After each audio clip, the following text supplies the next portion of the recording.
Hello, John Hawkins. It's great to be on with you, Bill. Finally, after all these years, I've wanted to do Blogging Heads forever. So we don't have we're here in the DMZ on bloggingheads.tv. My normal conservative partner Matt Lewis is doing big shot Matt Lewis things. I don't know what. He lives a whole separate life that I'm not privy to. But we got a special treat, particularly for those of you who are old school bloggers and old school blogger fans. The man behind Right Wing News, John Hawkins, one of the early bloggers like me, back in the I started 2002. When did you start? I got you beat, 2001. Yours? Yeah, we were talking about this before we went on air. Yeah, we were back, back in the days before they had a Huffington Post and a Hot Air and a Breitbart and all these places. We were like originals, and it was like, hey, we were doing like 3 posts each, and people were like, oh, this is great, you're getting so much news. So you're a survivor like myself. 2001. That's Oliver Willis territory. Yeah. That's it. Andrew Sullivan was around back then. A few others. Instapundit, in the early days. I don't get too much into reminisce. I know people wanted to talk about Trump 100 days because no one's talked about the 100 days yet. But so you've been active online politically for 16 years. You remember the time when it was really just, as the saying, people in their pajamas in their basement. It wasn't big media properties trying to monetize everything. Do you feel that our online discourse has been bettered? Has it been worsened? I think we all know it's been worsened. Is it your fault? Maybe a little. I think it's a little bit. I think that's what people want these days. Where with social media, you're competing with kitten pictures, so you better be exciting. You better be saying some, strong stuff to get people's attention. And you're competing against these mega corporations. I have people, and like I say, we were back in the day when it was just us, and we went out and we paid $20 to do a blog every month.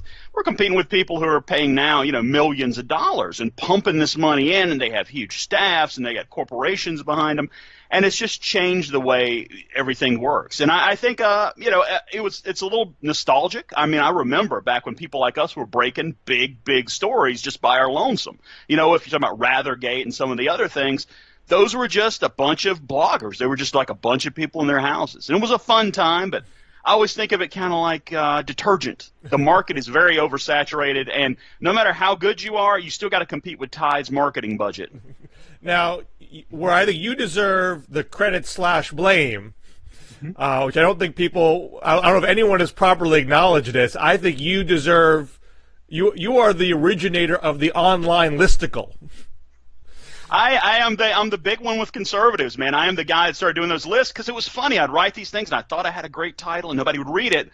Then I just put it in a list and everybody's like, oh, a list, and they would all click on it. So it's like, all right, well, if you guys need lists, we're going to do lists. You did top 50 for almost anything, and I remember getting emails from you. I'm doing top 50 liberal movies, top 50 liberal fashion tips. We did the top 20 hottest liberal women. We did everything. It's like if it's a list and we can work it in there. We did the top. I did actually reach out and try to do some stuff with liberals, but they're like, conservative. I don't trust you. Okay, I got you. I understand. That's why I always get mentioned because I actually would respond to the email. Yeah. Well, you're one of the guys that seemed kind of friendly on the other side. There was more of that back in the day. Like I remember Oliver Willis used to be a pretty genial guy. Oh, he's still lovely. To you, not to the rest of us. But it's a lot of that. It's gotten a little bit more harsh and brass knuckled over the times. So now, before I get into current events, just tell folks a little bit more about you, why you got started in this, and also I want everyone to hear about your new book. Well, first of all, your liberal audience members will love this. I got started because I was watching CNN during the Gore-Bush debacle in Florida, and I saw a crawl come across the screen saying Bush should resign, and I was like, that is the most ridiculous thing I've ever heard. Why should he concede the raise? He's been ahead the whole time. We need someone out there getting the other side out. So that influenced me to get started. I run rightwingnews.com, been the owner of that for a long time. We have a huge Facebook page, 3.5 million people. Also, I do a column for Town Hall. I'm their best read columnist, actually, on Town Hall. And I've got a new book out. It's non-political book, 101 Things All Young Adults Should Know, which I hope will take all the dumb mistakes I've made and people my age have made and just make it so that these kids don't have to make the same mistakes. All right, so let's move on to the news of the day. Now, I'm always, I live in my liberal bubble. I'm in the blue dot of Northampton, Massachusetts. And Matt is my conduit to what is the pulse of conservative Washington. Now, you're not in Washington. Mm-hmm. You're in real America. You're in North Carolina. As we near this 100-day mark, well, what I want to ask you, where are you in the conservative spectrum? Were you pro-Trump? Were you never Trump? Are you neocon? Are you paleo-con? Once we understand where your general perspective is, how do you think Trump has performed, and how do you think other conservatives think Trump has performed? Well, I think of myself as just a mainstream grassroots conservative. I was a never Trump guy, could not stand the guy. I met him early on, found him to be really gracious when I met him, a nice guy, but some of the things he said were too much for me. I really hated some of the really nasty attacks aimed at Ted Cruz, and I voted for Ted Cruz in the election. I wrote his name in. Now, so I'm not a big Trump fan, but from what I'm seeing and what I'm thinking, conservatives love the guy. He has done a lot of things that conservatives have wanted to see done. On the bureaucratic side, he's been cutting into the budget of the EPA. I mean, I love the fact that I went to the CPAC, and the head of the EPA comes out there and says, I know a lot of you think that that I run a terrible organization, and that our budget needs to be cut. I agree with you. I mean, as a conservative, that's great stuff. And from what I'm hearing, I go on a lot of radio shows. They are very excited about Trump. So the people who voted for him feel good about it, and a lot of people who didn't, like myself, also feel good about it. So I think he's doing okay. Are you coming around, or is there a part of you? Is there a part that says he doesn't seem to actually know how to work with Congress, and he doesn't not even appointing people to positions, and every day it seems like whenever he watches on TV, he goes another direction. I don't know if I really want the conservative wagon hitched to this train, because it's not. Some things might look good today, but it doesn't look good as far as where things are going to go from here. Well, the thing is, I think he's done a much better job than a lot of conservatives expected, myself included. And some of the worries I had about him are ideological, because I don't think he's a conservative. I think he is probably, the most liberal Republican since Richard Nixon to be in office. So he's not that conservative of a guy, but I've been pleased with what he's doing. I do wish he'd tweet less. I mean, we don't need to know what you think about Arnold Schwarzenegger and Mark Cuban today, okay, buddy? I mean, that would be great. But, I just have to judge him on what he's actually done in office. And as far as working with Congress, let's face it, none of these guys can do it anymore. Because the other side, their whole game is to try to, we're not going to do anything. So we're on, it's Thursday. I think it's day 98. Mm-hmm. It looks like we're not going to have a shutdown, most likely. Trump has effectively surrendered on funding the border wall. He has said that, or at least Priebus said, we're going to keep paying the Affordable Care Act subsidies to insurers to help them cover their costs for low-income people. So we're not going to directly sabotage the program. This doesn't feel like art of the deal. This feels like caving in. What is he getting out of these deals? I do think he's caving in a bit, and again, one of the worries I do have about him, and I think a lot of conservatives have about him, is I think he's very influenced by whoever's around him. And, he's got now his daughter Ivanka, who's kind of squishy, and Jared Kushner, who's a liberal, and Reince Priebus, who is not exactly a diehard conservative in there. So you got all these guys whispering in his ear, and I'm sure that he's doing exactly what someone like Reince Priebus would advise him to. I do worry, like the border wall is, if you picked one thing that you most identify with Trump, that's it. So he's got to find a way to get that done. We'll have to see. It's funny, the border wall is still authorized through a 2006 act that was just passed. has no money for it. Just has no money for it. So I got to see if they can find a way to get some dough in there. Excuse me, I lost my my train of thought a bit. So on trade, he seemed it's been very zigzaggy. Sometimes he feels like he's going to pull out an NAFTA tomorrow, and just today he says, "Oh, no, I'm not going to pull out of it. We're going to have a nice, friendly, show-me negotiation with Canada and Mexico." Are you from the populist wing that wants him to be more protectionist, or are you still a true blue conservative free trader, and you're relieved that he hasn't pulled out of NAFTA yet? I am a little bit more ambivalent about free trade than a lot of conservatives. I'm a free trader, and I do believe in it. But one thing I've been saying for years before Trump came on the scene is one of the reasons free trade gets a bad rap is we let other countries do whatever they want, and we don't sit down and say, all right, well, if you do this, we're going to do this. I like, for example, that he's gotten concessions out of China. I'm very excited that he killed TPP because I thought that was a danger to our sovereignty. I don't know about NAFTA. I think a lot of the predictions that people like me, free traders, made about it didn't pan out. I don't know. It's really created a lot more jobs over there, and it's brought in some cheaper goods. Has it created jobs here? Not really. So I don't know. It'll be interesting to see what happens with it. I think it's in his instinct to kill NAFTA, and I don't think that would be unpopular. With probably between the Democrats and independents and Republicans, 60, 70% of Americans, when it came down to it, I suspect, would be more in favor of protecting American goods. Well, I imagine on the first day he pulls out of NAFTA, yes. What happens 2 months from now when the price of avocados has doubled? Do people then, if your grocery bill is now 50% more than it was, I may be exaggerating what the impact would be. I don't really know. I don't know anyone knows exactly what the impact would be. But my sense is that the biggest threat to him, beyond his general emotionally damaged personality, is inflation. If he did something to actively cause inflation that would not otherwise have been caused. I mean, that's what killed Jimmy Carter, was inflation more than anything else. So if you pull out of NAFTA, if you pull out of Paris, the Paris Climate Agreement, and we get slapped with a bunch of carbon tariffs for the rest of the world, and all your energy costs go up, and that gets filtered to the whole rest of the economy, that's not a good look. And my guess is he keeps hesitating on both of these fronts because the Gary Cohens are whispering in his ear saying, hey, I know this sounds good in the rallies, but you don't want people waving their grocery bills at you when you show up to your next rally.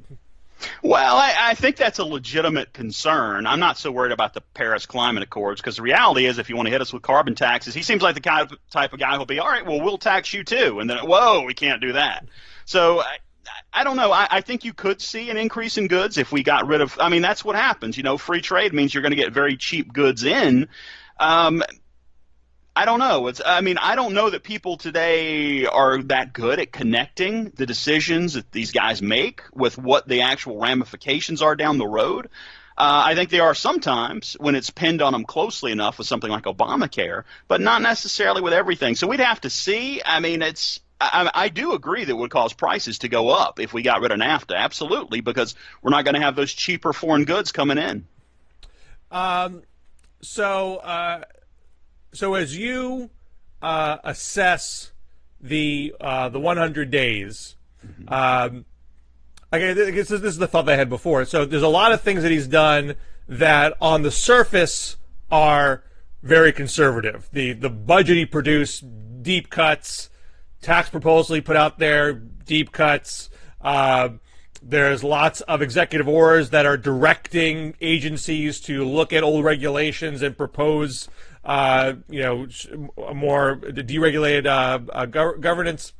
And obviously on the left, there's mass panic about all the damage he's going to do.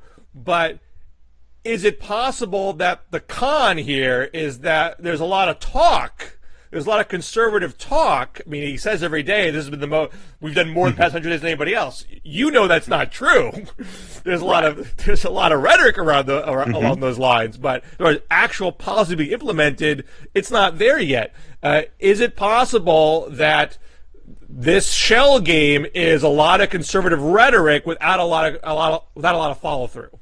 I mean, there is a possibility. I mean, look what happened with Arnold Schwarzenegger in California. He was talking like a tiger about conservatism, yada, yada. Then he lost these referendums, and next thing you know, he's governing from the left. So I think you could see that with Trump. I think some of the things he's done have been good. I think he's also limited by the fact that he's got Congress in there. And you can get some things through with budget reconciliation, but a lot of his agenda items, he needs to get the votes, and he's not going to be able to get them in the Senate. The Democrats are going to block everything he does, so it makes it kind of tough. Now, and I've talked with Matt before, but since you're in North Carolina, you're in a purple state, voted for Trump, but voted for a Democratic governor this time around. So it's still, Obama won in 2008, but not in 2012. I talk to Matt all the time. Perennial question on the left is, what's it going to take for these voters to wake up and smell the coffee? What does he have to do to burn that bridge with his base? Aren't they going to see through this guy eventually? And there was a story in the New York Times about the Carrier plant where some jobs are now not going to Mexico, but others are. And they interviewed workers at the Huntington plant that did shut down. Those jobs are going to Mexico. And a lot of those workers did vote for Trump, and they interviewed one that said, well, he did his best. I'm losing my job, but he did his best. And, I look at that and say, well, geez, I mean, you've actively been unemployed. The guy came to your town, claimed to do much more than he actually did, used to lose your job, and you're still with him. I mean, is that your sense in North Carolina, that voters, he's got a lot of slack, he's got a lot of leeway to disappoint without losing that bond? If that's the case, why is that the case? Well, he's kind of a unique personality. I mean, I was a little puzzled myself at the strength of the connection he had with people during the primaries, because I'd look at something, this happened all the time. He'd say something that was crazy or off the wall or dishonest or whatever, and people would just be like, It's like, wait, he just said the military should go out and shoot people's kids. It's like, don't worry about that. It's like, so there's that. But I also think you have to look at it from the perspective a lot of conservatives have, which is, what is our other option? Because I got to tell you, there's not a lot of conservatives who look at Hillary Clinton and go, wow, we'd be better off with Hillary in there. It's gotten to be so polarized between the left and right that it's almost like, all right, if you don't have Trump, you're getting almost like an enemy government in there that wants to go after you because you're conservative. And I think people feel like they almost don't have any other options other than to go with him. I mean, we've passed that middle ground time where you can have someone who can appeal to both sides, maybe a few people on both sides, but it's almost gotten to be like we're like two enemy states competing for control in a win-lose battle. And I mean, I'm sorry it's gotten like that, but I think that almost puts into a position where Republicans feel like, all right, I've got to vote for Trump. Yeah, I'm every day I feel like I'm even more struck by the number that was done on Hillary. I mean, here's someone who, in the spectrum of the Democratic Party, is on the right side of it. She's not on the Bernie side of it, and she has been. As you say today, people say, well, at least I don't have her. At least I don't have the most corrupt demon possible that ever could be put in the presidency.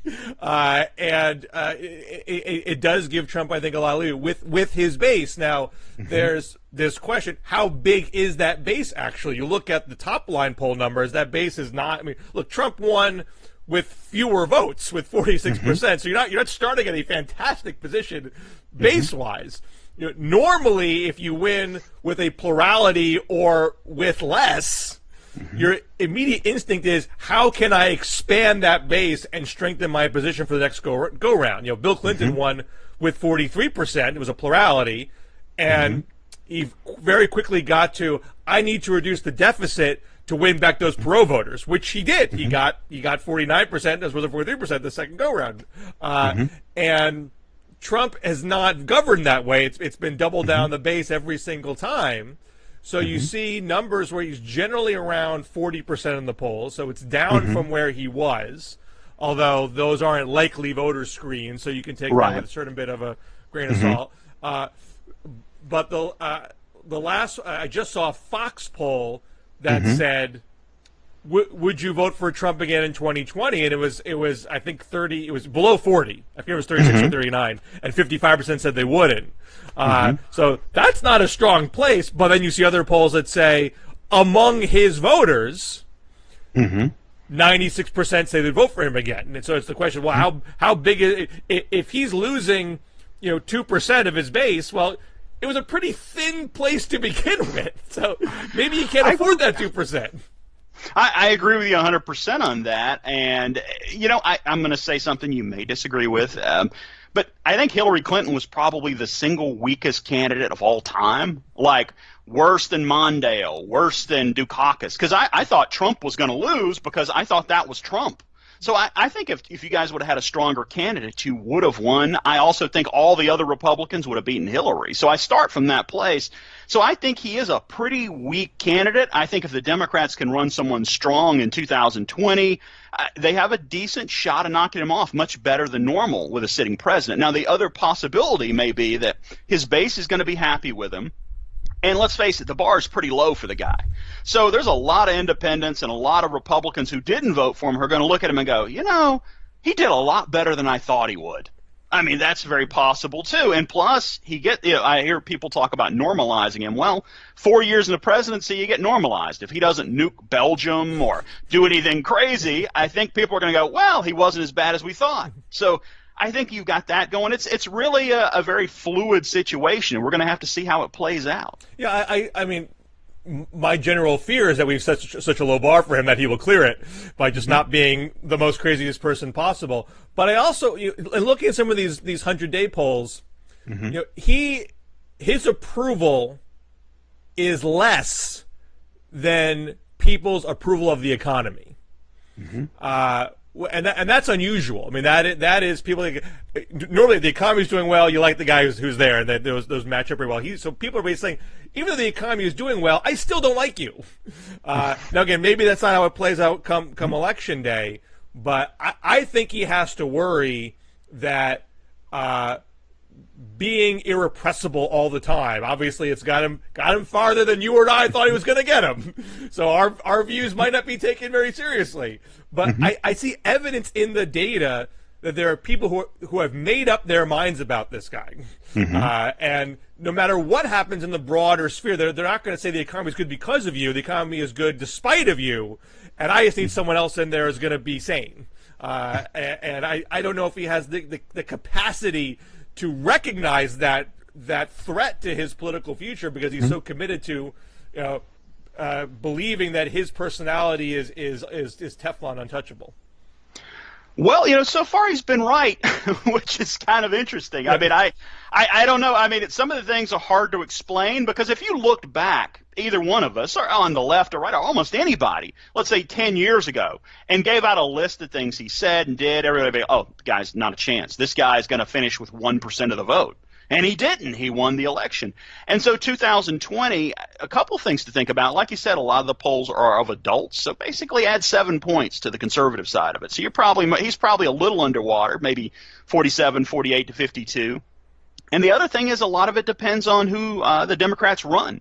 If it's someone like Elizabeth Warren, he's going to use it to fire up the base again. So a lot of it's just really dependent on – and plus we don't know how the guy's going to do over time. I mean, over time he has got a genius for doing things that you would think he does them and you say, why hasn't anyone ever done this before? Like the Buy American Act where we're going to buy everything American through the – you go, why hasn't everybody did this? Let's see if it actually becomes a policy and it's not just an airy-fairy executive order. But it sounds very, very good. A lot of the things he does come across very, very well to people, and maybe nothing much comes of them. But even like these things you were talking about with these plants, he makes this big showing of, hey, I saved these jobs that were going overseas, and we sort of like, I don't know if that even happened, and did he have anything to do with it, and how many jobs are we talking about? We're talking about 100 jobs, who cares? There's a lot of people who look at that and go, wow, he actually cares. He saved jobs. I have this good feeling about him. So there's a lot of different different things with him. And again, he's got a lot of time to go. This guy's going to be in there for a long time. He's going to have an opportunity to prove himself. Let me shift to the Democratic side, in part because I think you're touching on a subject that's on a lot of people's minds. Why did Hillary lose? I mean, you'd think maybe we'd move off of this subject, but there's a new book out about problems in her campaign, and it's a proxy argument for what direction the party should go in the future. And I also had a piece in Real Clear Politics this week about this flap created by Bernie when he endorsed Heath Mello for mayor of Omaha, Nebraska, who has a voting record that some interpret as anti-abortion. And Bernie comes out and says, no, this guy's a real progressive. At the same time, he says John Ossoff in Georgia is not a progressive. And initially did not endorse him, although eventually under pressure came around and said we should vote for Ossoff. So that's now sparked a whole debate in the Democratic Party about economic issues versus social issues. But before I totally get into that, I think the Hillary question is relevant because I wrote a piece during the interim period that, hey, if Obama ran again, he probably would have lost too, which I got a lot of pushback from Obama fans. But regardless of the people's personalities, I mean, Hillary definitely comes with a certain degree of baggage. She's been on the scene for a long time. She wasn't a fresh face. She's not the most charismatic campaigner, all that stuff. But there clearly was something brewing that was separate from her. There was backlash in white working class America to Obamacare, to Black Lives Matter, to multiculturalism in general, I would argue. And that was going to be there regardless of who the Democratic nominee was. You see from the Bernie side of the coin a huge push to say this was Hillary's fault, as a way to say that it's her ideology's fault, even though you might be talking about her her stiffness on the stump. What you're really saying is that Clintonian friendliness with Wall Street and timid incremental policy changes is what failed us, and we need big, bold, Bernie-style democratic socialist economic populism to really shake things up. And that brings us to the Mello controversy, because Bernie's basically saying, if we have candidates who agree with me on economic issues, then we don't need to worry as much about the social issues. And that's different than saying, hey, Joe Manchin's got to be anti-Planned Parenthood because he's got to win in West Virginia. That's a more narrow electoral argument. If we're going to win a red state Senate seat, we got to tweak the margins. Bernie was saying something different, saying, I want to build a movement. I mean, I'm not quoting him directly here, but I think this is the clear implication. I want to build a movement to take over the party rooted in economic populism, and therefore, if that means I have to deprioritize these other issues to get there, I'm going to do it. So my voting record is pro-choice, but hey, we can deprioritize that issue going forward. That really rattles, I think understandably, the pro-choice community, because they're saying, hey, in your vision of this party, it's not just having to swallow a senator here and there, because that's not necessarily going to upset the Democratic Party platform. You're saying as a party, the issue should be deprioritized. That's a bigger deal. And so however much trouble Trump is in, Democrats think they got a good head of steam going into 2018 because Trump's having a hard time. You've got these big rifts in the party that are arguably getting worse, not better. Despite the fact, usually in the opposition, you forget about those things. You focus on the common enemy, yet we're still having this big whirling discussion on the left that's not anywhere near being resolved. Yeah, I think it's very interesting. You don't hear people talk about the Democrat side as much as the Republican side and what's going on. I think, and this is my perception from the outside looking in, you're going to know better what's going on with inside liberals than the liberal movement than I am. But hey, to me, it seems Raleigh's pretty blue, right? Raleigh's pretty blue, but it's also North Carolina. So there's a lot of red here. It's not like we're in Berkeley. So The thing I'm seeing, to me, it looks like a lot of people have concluded that, all right, the problem was the candidate and liberalism is fine. Because to me, looking from the outside, it looks like that the Democratic Party has moved very far to the left very fast. And there's a lot of people who don't want to move, back the other direction at all. And I think Bernie, in a sense, is on the cusp of that. He's out there saying, listen, we're going to be a little more liberal, and we might have to take a few people who are a little more ideologically open, as long as they agree with us on economics. It's a interesting debate inside of the party, but again, looking from it from the outside, it almost feels like it's a way to avoid having to do anything different. To say, all right, you know what, because I don't see people on the left, and this is me now again, who are saying, gee, you can drive from the East Coast to the West Coast without ever running through a liberal-controlled area in some points. It's just straight red. What do we need to do to get back more of those flyover voters? I don't even hear that. I don't hear people talking about that. Doesn't seem like a big discussion point. I do think that it's interesting to see how that debate plays out, but a lot of it, I think, will be settled by 2018. And if the Republican Party doesn't take a major hit, I think people may start doubting that approach. But we'll have to see. If the Democrats win because the Republicans stink so bad, which is always a possibility, you could see people say, well, listen, this just proves we need to be even more liberal than we are now. We need to move further to the left. And again, it's a tough call. It's funny. I had a little Twitter exchange with Noah Rothman, who writes for Commentary. You wrote a piece saying, Democrats are in denial. They're not looking at their problems and making adjustments. And I try to say, you got this completely wrong. Democrats are steeped in introspection right now. And there's tons of dialogue about how do we win back the middle of the country. That's what this whole middle thing is about.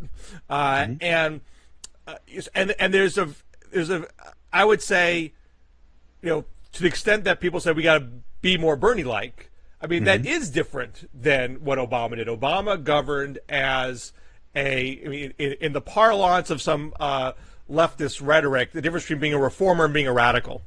If you're a reformer, you tinker around the edges. If you're a radical, you want to upend the whole system. Obama provides essentially universal health care, but on the basis of the current private system.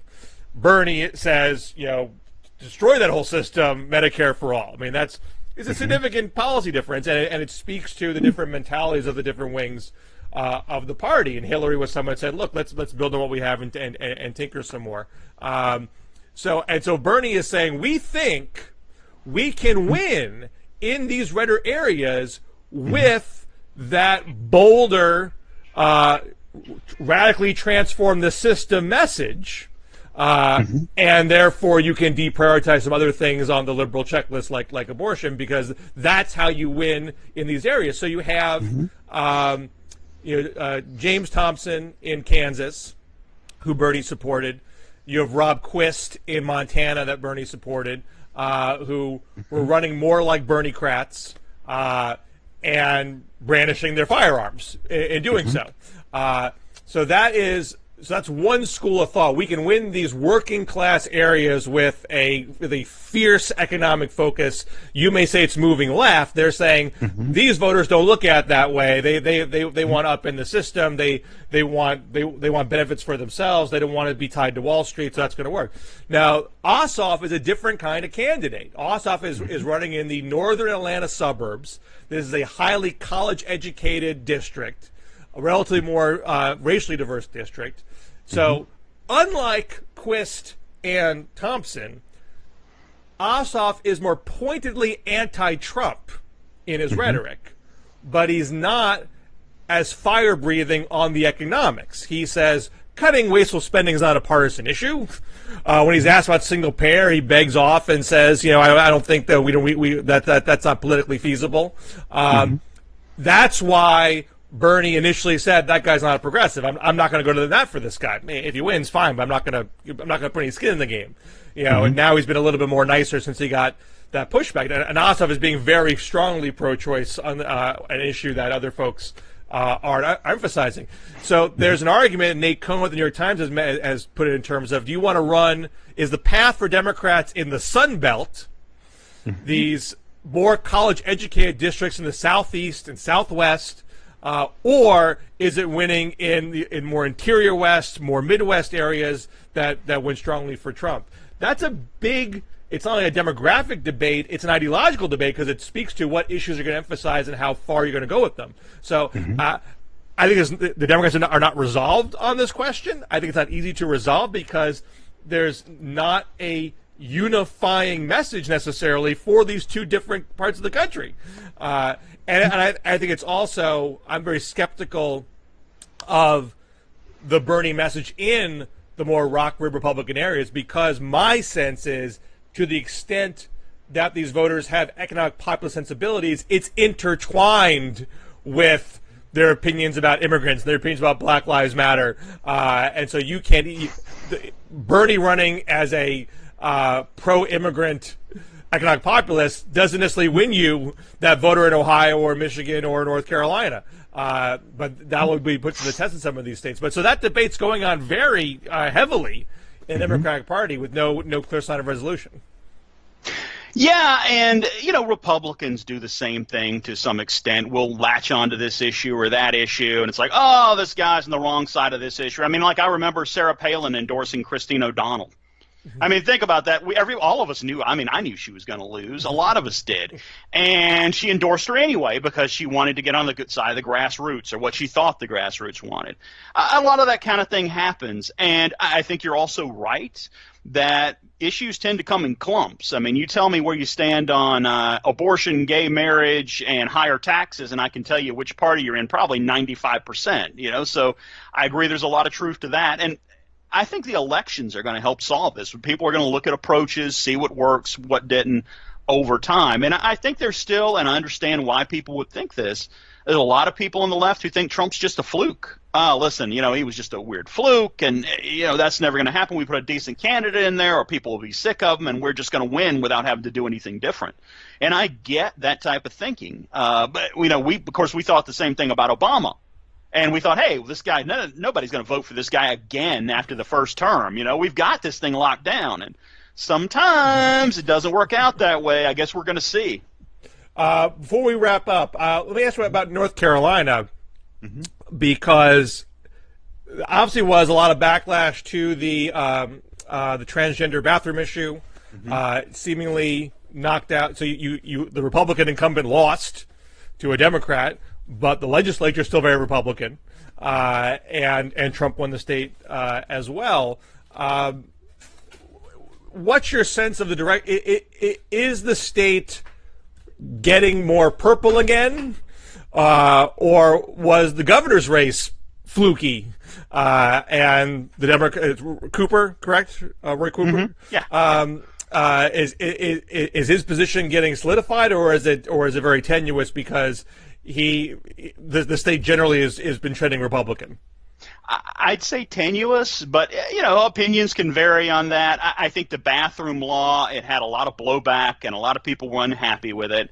And McCrory got the blame for it. But, McCrory, the funny thing about him is he was sort of perceived as sort of a squishy, moderate right guy coming in. And then, the party moved very far to the right very fast in North Carolina. So I think he got a little bit of the blame of that. I think with a different Republican, you might see a different result next time around. But you don't know. It's hard to say. I mean, these states are very fluid. Like, who would have thought Trump was going to win, some of the states he won this time. So hard to say. Well, it's been great talking to you. So tell folks again, how can they buy your book? My book, go to Amazon, look up John Hawkins, and you will find 101 Things All Young Adults Should Know. It's actually a non-political book. I hope you think it's non-political. I don't mention Republicans, Democrats, Barack Obama, Hillary, Trump. It might actually have been more fun if I worked Trump in there, but I guess we'll see. Hopefully people will pick up the book. Excellent. Great to have you. I hope we can have you back on again. John Hawkins from Right Wing News. I'm Bill Scher here on the DMZ on bloggingheads.tv. We should have Matt Lewis back next week. Until then, have a great week and enjoy your 100th day.